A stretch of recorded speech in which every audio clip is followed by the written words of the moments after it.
Good evening.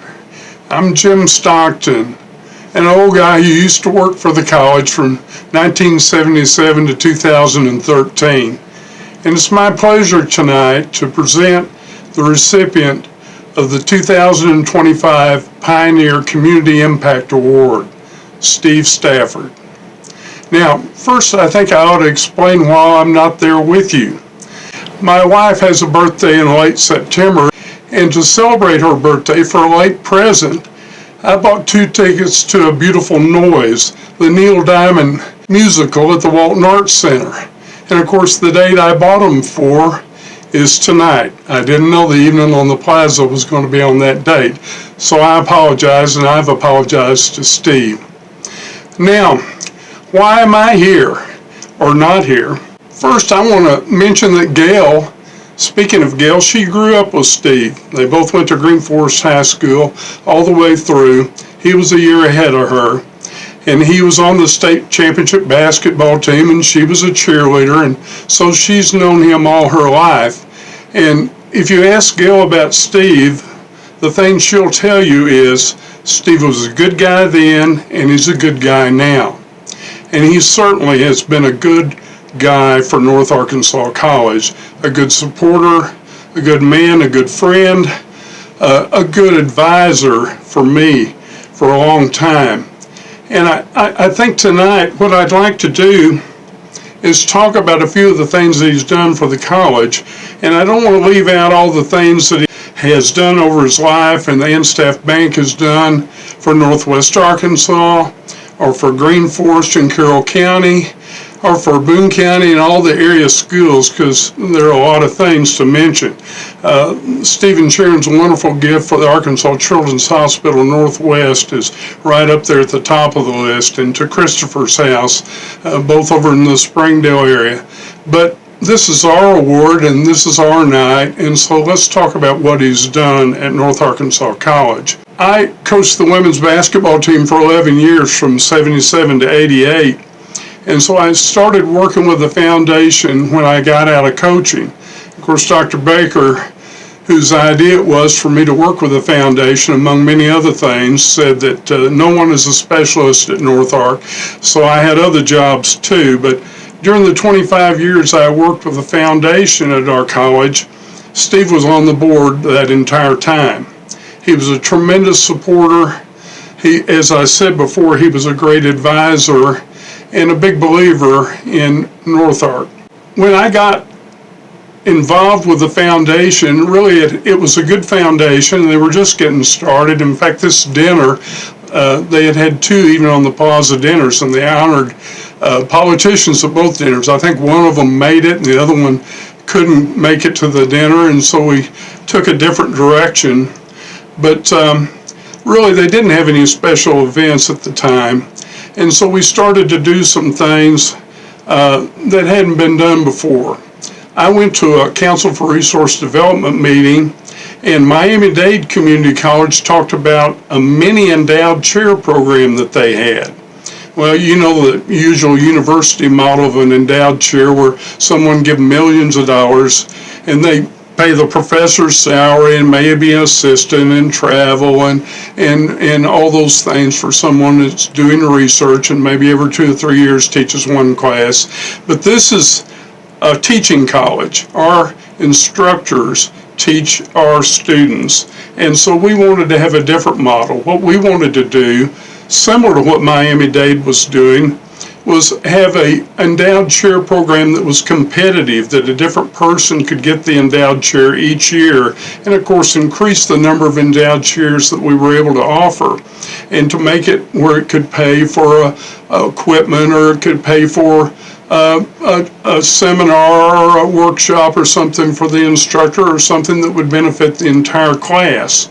And I talked this over with Steve, and Steve agreed that his bank would be the first to endow a chair at North Arkansas College through the foundation. So there's a quick example of one thing that Steve did that meant a lot to our college, and now I think we've got 15 or 16 endowed chairs, if I'm not wrong. Another thing that he did was we started a golf tournament.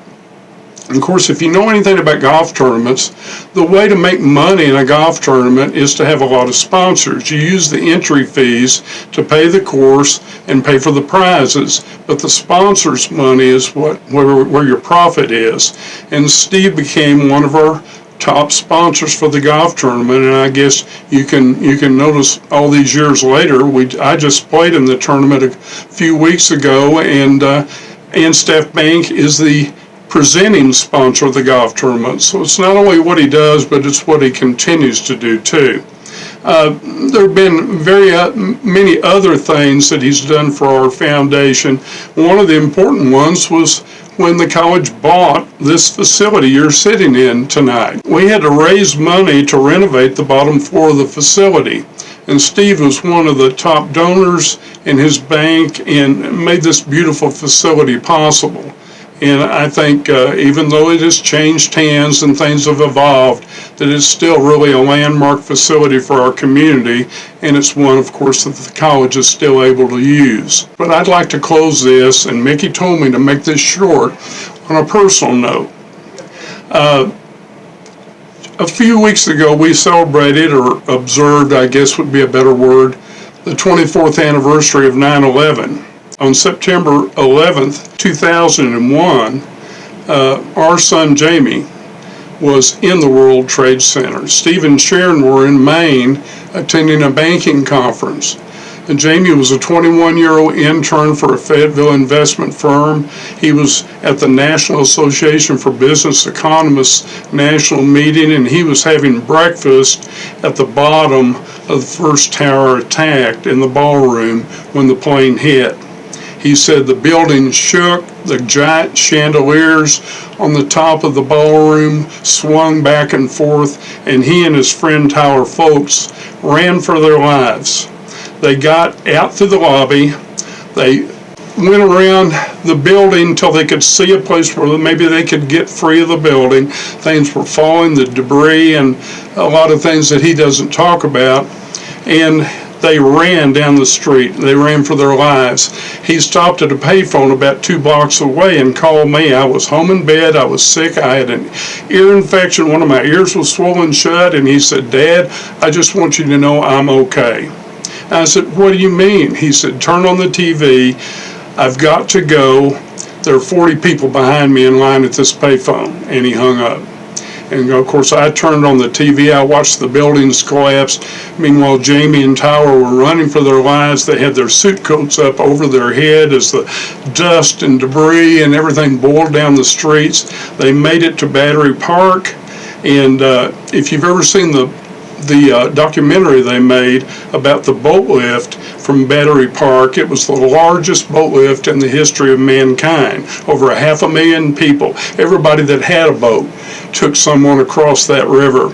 Jamie and Tyler were the last two on one of the ferries. They got across the river, and this wonderful lady from Seton Hall Law School took them to her home. Meanwhile, somehow Stacy, Steve and Sharon's daughter, knew Jamie was there. She was his friend in high school. She's his friend now. And she called her parents and she said Jamie was in the World Trade Center.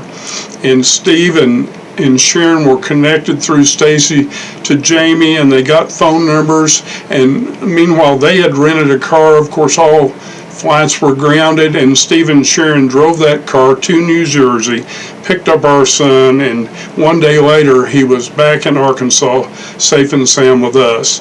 That may not seem like a big deal now, but believe me, it was a big deal then for Gail and for me, and it's a big deal now too. So it's my pleasure, it's really my honor, to introduce the recipient of the 2025 Pioneer Community Impact Award, my friend, Steve Stafford.